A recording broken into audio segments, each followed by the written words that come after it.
क्या लगता है कमलेश जी, सरकार जो है कहीं ना कहीं जेपीएससी मुद्दे पर जो है वो भाग रही है?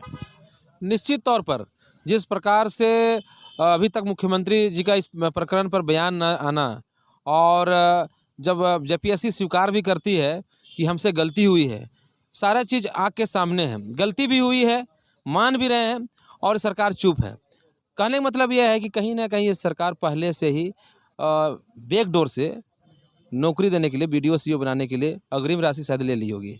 इसलिए उनको मजबूरी है कि ये किसी भी तरह जो पैसा हम ले लिए हैं, किसी भी तरह इसको एग्ज़ाम को हम लोग कराना है, चाहे छात्रों का अरमानों से कुछ लें, हमारे ऊपर लाठी डंडे से पीटे, हमारे ऊपर एफआईआर दर्ज करके जेल भेजे, हमारे छात्रों को जगह जगह पर रोके। ये सारे हटकंडे सरकार अपना रही है क्योंकि इसको डर हो गया है।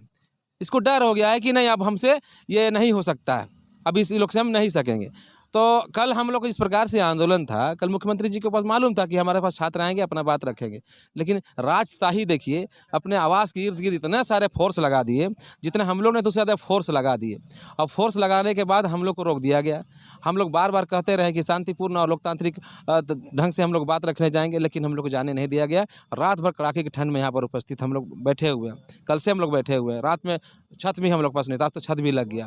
तो ये जिस प्रकार से हेमंत अपने आप को बोलती थी कि हम आदिवासी मूलवासी की सरकार है, हम इसी 29 दिसंबर को इसी मोराबादी मैदान में बोले। जब हेमंत सोरेन सत्ता में नहीं थे, विपक्ष में थे, तो उस समय जेपीएससी पर खूब बयानबाजी किया करते थे, लेकिन जिस समय उनको सत्ता की बागडोर मिली है, उस समय जो छुट्टी है भैया उनके साथ उस समय हम लोग थे।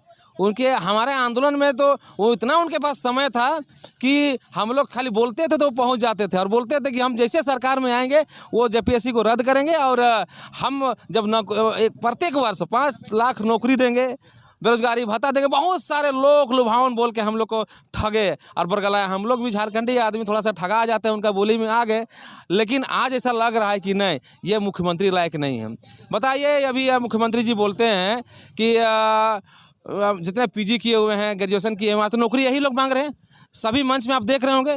तो कहीं ना कहीं अगर वो बोल रहे हैं कि नौकरी नहीं दे सकते हैं, मुर्गी बेचो और अंडा बेचो, तो समझना चाहिए उनको कि पीजी किया हुआ बच्चा, ग्रेजुएशन किया हुआ, गांव से पैसा लेकर आज रेंट में रह के पढ़ता है, कितना खर्चा होता है।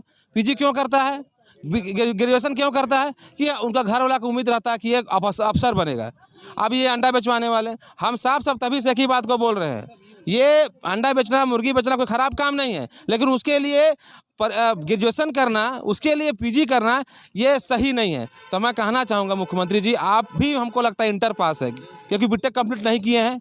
आपके लायक शोभा देता है, या फिर आपको मुर्गी का अगर बेचना है, अंडा बेचवाना है, तो आप मसंत सोरेन को इस्तीफा दिलवा दीजिए, उनको भी कोई दुकान खोलवा दीजिए, सीता सोरेन जी को भी कोई दुकान खोलवा दीजिए। हाँ, आप लोग बनिएगा विधायक, आपका परिवार बनेगा मंत्री, आपका परिवार बनेगा मुख्यमंत्री, और जितना भी पढ़ लिख रहा है हम लोग मुर्गी की दुकान खोलेंगे। वाह, देखिए, तो मेरा यही कहना है मुख्यमंत्री जी, आपका चरित्र और चाल को पूरी तरह से झारखंड की जनता जान गई है, नौजवान जान गए हैं। ये लड़ाई आप देख रहे हैं ना कि हम लोग 2-2 रुपया, 20 रुपये, 5 रुपये चंदा करके हम लोग सब्जी आप ले आए हैं, चावल ले आए हैं, मार भात खाएंगे, लेकिन लड़ाई लड़ेंगे और जीतेंगे, इतना मुझे विश्वास है। चूंकि हम लोग उस धरती का वासी हैं जो धरती में क्रांति सिखाया है, उलगुलान सिखाया है, भगवान बिरसा मुंडा जी की धरती में रहते। सिद्धू कानू, चांद भैरव, बिनगी दे, सिंगी दे, भूलो जानो, विनोद बिहारी महतो, निर्मल महतो जी का हम लोग धरती पर उनका आंदोलन को हम लोग हमेशा याद करते हैं, हमेशा उनका जीवन में हम लोग आत्मसात करते, लड़ाई लड़ते हैं। हम लोग कभी लोक लुभावन में एक बार ठगा जाएंगे, लेकिन लड़ाई नहीं छोड़ेंगे, लड़ाई हम लोग लड़ेंगे। और निश्चित रूप से आज जेपीएससी बैकफुट पे आया है,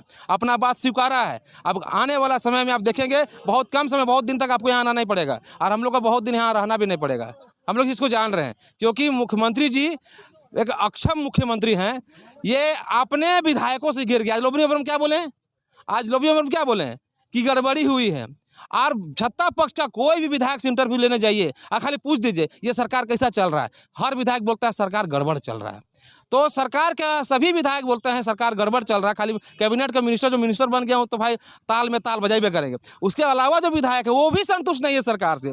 तो मुझे लगता है ये सरकार बैकफुट पे आएगी और बहुत कम समय होगा और हमारा जीत होगा। पीटी पर जो है वो रद्द भी होगा और अमिताभ चौधरी चेयरमैन। अभी भी आप लोग जो है उम्मीद लगैले हैं कि माने हेमंत सोरेन ठीक ठाक कर देगा। अच्छा भाई देखिए, हम लोग उम्मीद नहीं करें, लोकतांत्रिक देश है, ये संविधान के हमारे देश में अभी जिंदा है। तो हमको लगता है कि संविधान को ओथ लेके मुख्यमंत्री बने हैं तो संविधान का इनको ज्ञान होगा, संविधान की रक्षा करेंगे। हम लोकतांत्रिक देश में रहते हैं, संविधान की बात कर रहे हैं। अगर हमारा बात को नहीं सुनेगा तो यही मान लेंगे कि संविधान को भी नहीं मानते हैं, देश को, लोकतंत्र को भी नहीं मानते हैं। अभी तक तो यही लग रहा है मुख्यमंत्री बने हैं तो इंतजार करते हैं, और ऐसा ही रहा तो मुझे लगता है कि ये तो हम लोग जीत ही जाएंगे। और हमको लगता है उसके विधायक जिस प्रकार से विद्रोह कर रहे हैं, ये 24 तक नहीं टिकेगा, ये 24 तक की सरकार भी नहीं टिकेगा।